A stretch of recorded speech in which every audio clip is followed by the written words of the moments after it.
त्यागी बाबा झुंजे जिते परमात्मा ये। नमस्कार नमस्कार। परमपूज्य परमात्मा एक सेवक मंडळ नागपूर टीमची शाखा उमरेडच्या वतीने बाबाच्या आदेशाप्रमाणे आज चापेकर भाऊच्या घरी नवयवन पार पडून येत्या भगवंताची चर्चा बैठकीमध्ये सृष्टीचे विधाता जगाचे दाता भगवान बाबा हनुमानजी उपस्थित। भगवान बाबा हनुमानजी माझा कोटी कोटी पडणार। तशाच मानव धर्मांचे शिल्पकार महान त्यागी बाबा झोंदेवजी उपस्थित। महान त्यागी बाबा झोंदेवजीला माझा कोटी कोटी पडणार। बाबाच्या खांद्याला चालणारी आपली वाराणसी आहे चर्चा बैठकीला येत होता। आईला माझा नमस्कार। मंचकार अग्रणी सेवक सेविका बागडूकर सत्यांना माझा मनपूर्वक नमस्कार। माझ्या सत्यांच्या हस्ते आपण खरोखरच त्याच्या नियमाचे पालन केलं तर भगवंत आपल्या पाठीशी राहते आणि आपले दुःख किती काही असतील तर ते सगळं घडवतात। मी सुद्धा असा रेशमी होतो। तुम्ही मला सैतान म्हणलं तरी चालेल। अनेकांना असताना मी असं सैतान होतो। मला अनेक शेवट घ्या दारूची शेवट होती तर मला एका तुम्हाला 7-7 किलो लागत होते पण मी येतो तिथे गोडाऊन होतो। एवढी मला शेवट होती जीवाची शेवट होती तर माझ्या खिशात 1 लाख राहायची तर ते मला 5 मिनिटात उचलतात। अशा मला शेवका होत्या पण त्या शेवकातून मी माझ्या मिरच्या धंदा आहे। आता विचार केला तर माझे 1000-2000 रुपये रोज आहे तरी माझ्या खिशात 1 रुपया नाही मिळतो। तर मी एवढं कर्जबाजारी होऊन गेलो तर माझ्या कर्ज देण्याची पाहून नव्हती। एवढं मी कर्जबाजारी झालो होतो आणि आखरीच्या टप्पा म्हणजे मी असं ठरवलं होतं आपण आत्महत्या करून टाकायची। पण भगवंत टाकत राहिला तर त्याला मारण्याची ताकद नाहीये, आपण म्हणू शकत नाही। तर त्या रात्री माझ्या मनात असं विचार आला का आपण परमात्मा एक ठेवायचं।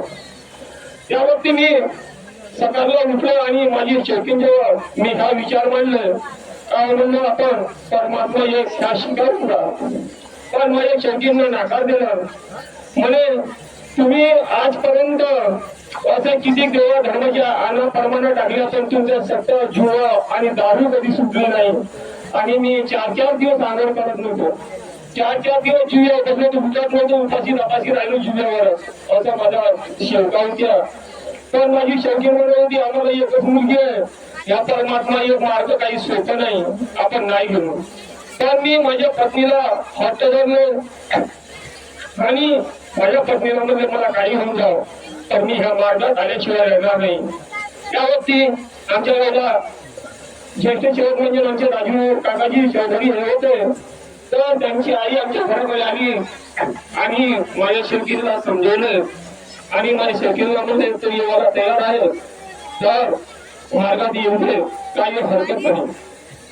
त्यावरती माझी शेवकी समजली आणि माझ्या शेवकींना होकार दिला ठीक आहे म्हणे तुम्ही म्हणता तर आम्ही मार्गात येऊ। माझ्या आईला विचारले, माझी आई त्रास आम्हाला एकच मुलगी आहे तर माझ्या मुलीने सुद्धा म्हणलं पप्पा तुम्ही घेत असाल तर मला काही हरकत नाही मार्गात येण्याची, आम्ही मार्ग घेऊ।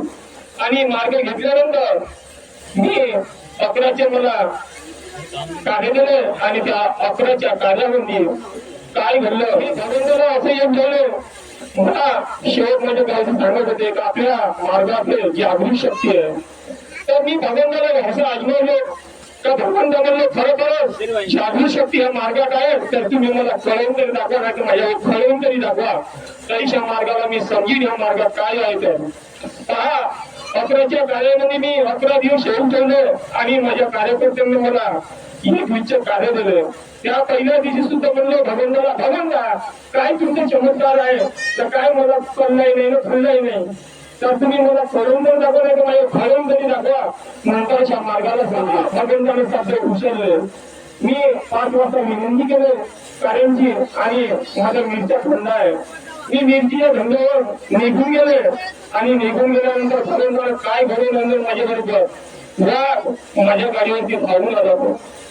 वाघ चांगला मोठा होता आणि त्या इटासारखा वाघ होता तिथून त्या वाघ धावत आला आणि या पाण्याच्या तुळशीवाणी येऊन बसला आणि माझ्या गाडीचा बॅलन्स बिघडला आणि माझ्या हातातून तो रेस मारली आणि माझी गाडी बंद पडली। वाघ माझ्याकडे तोंड फाडून काय म्हणतो असं तोंड फाडे माझ्यावर.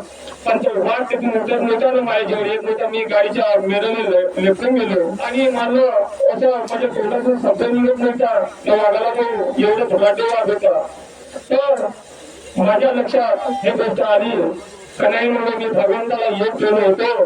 तर त्या मला भगवंत दिसला, भगवंत होता आहे ते मला दिसला आणि त्या भगवंताला हाका मारलो, भगवंता महान भगवान बाबा हनुमानजी महान देखी बाबा झुंडजी मला तुम्हीच आता वाचवा, माझ्या ह्या जंगलात कोणीच नाही आहे असं मी भगवंताला म्हणल्याबरोबर वाघ उठला आणि रस्ता धरला आणि तो निघून गेला. तेव्हापासून मी भगवंताला सांगले का भगवंता माझ्यावर बनल तेवढं मी तुमच्या तत्वशब्द नियम वागण्याचा प्रयत्न करीन, माझ्यावर बनल तेवढं मी चांगलं राहण्याचा प्रयत्न करीन असं मी तुम्हाला वचन देतो. आणि त्या दिवसापासून मी दारूची शेवटा, सत्याची शेवटा, जुन्याची शेवटा सगळ्या शेवटा माझ्या बंद झाल्या आणि तेव्हापासून मी तत्वशब्द नियमाने वागण्याचा प्रयत्न करतो. जी करता करता कोणती चूक झाली तर मी भगवंताला माफी मागते आणि मी धंद्यावर जात्या वेळेस भगवंताला सांगत गेल्याशिवाय मी कधीही धंद्यावर निघत नाही. विनंती झाले पण मी घरच्या कार्य पाऊल टाकत नाही. भगवंताला सांगतो का भगवंता मी धंद्यावर चाललो, माझे रक्षण करणारे तुम्ही आणि तुम्हीच घडवणारी आहात. तर भगवंता मी धंद्यावर चाललो, माझे रक्षण करा आणि माझ्या पाठीशी राहा. तर त्या दिवसापासून मी अजून वाघाला सुद्धा पाहिलं नाही, एक जनावर सुद्धा पाहिलं नाही. एवढी भगवंताची महान कृपा आहे. मी येतो, थांबतो आणि भगवंताला नमस्कार करतो.